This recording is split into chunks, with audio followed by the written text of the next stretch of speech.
চলছে আরেকটি গুরুত্বপূর্ণ সংবাদে। বিরোধীরা চাইছে ত্রিপুরাতে আবার জঙ্গিরা মাথাচাড়া দিয়ে উঠুক, আবারও গর্জে উঠুক সন্ত্রাসবাদীরা।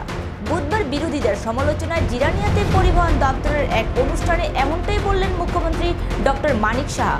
আপনাদের আবারও জানিয়ে রাখি, বিরোধীরা চাইছে ত্রিপুরাতে আবার জঙ্গিরা মাথাচাড়া দিয়ে উঠুক, আবারও গর্জে উঠুক সন্ত্রাসবাদীরা। বুধবার বিরোধীদের সমালোচনায় জিরানিয়াতে পরিবহন দপ্তরের এক অনুষ্ঠানে এমনটাই বললেন মুখ্যমন্ত্রী ডক্টর মানিক সাহা।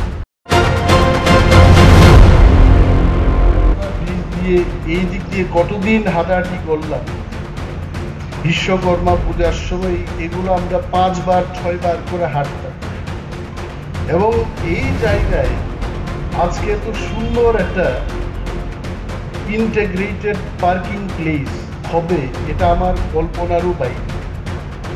এটা আমাদের শুধু আমরা এটা বললেই হবে না যে আমাদের স্বপ্ন আজকে বাস্তবায়িত হলো। বাস্তবায়িত না, শুধু আমাদের এত সুবিধা করে দেবে এটা। দেখবেন এই মোটর স্ট্যান্ড বা পার্কিং প্লেসটাকে কেন্দ্র করে এখানে একটা নতুন ব্যবসা বাণিজ্যের একটা পরিবেশ তৈরি হবে, এটা আমি আশা রাখি। কারণ যেখানেই কিছু একটা প্রতিষ্ঠান হয় সেখানেই কিন্তু যারা ব্যবসায়ীরা তারা ব্যবসা করতে সুযোগ পেয়ে থাকে। 4,32,00,000 টাকায় এই পার্কিং প্লেসটা নির্মিত হয়েছে। 4,32,00,000। ইঞ্জিনিয়ার সাহেব এখানে আছেন, ওনাকে আমি ধন্যবাদ জানাবো, তখন আমি ভুলে গেছি। Hats off. এত সুন্দর একটা রংটাও দেখবেন, আগে অনেকগুলো কড়া রং দেখতাম, কিন্তু এই রংটা আমার খুব পছন্দ হয়েছে। দিস কালার ইজ রিয়েলি, এত কড়া রং কোনো সময় ভালো না। তো এই রংটা আপনারা নিশ্চয় আমার মতো আপনার হাততালি বাজিয়েছেন, আপনারাও পছন্দ করেছেন এটাকে।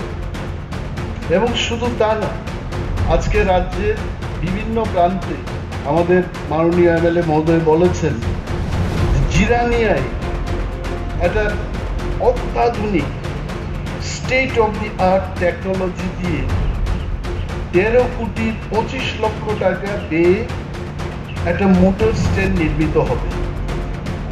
সেখানে টার্মিনাল বিল্ডিং থাকবে, মার্কেট স্টল থাকবে।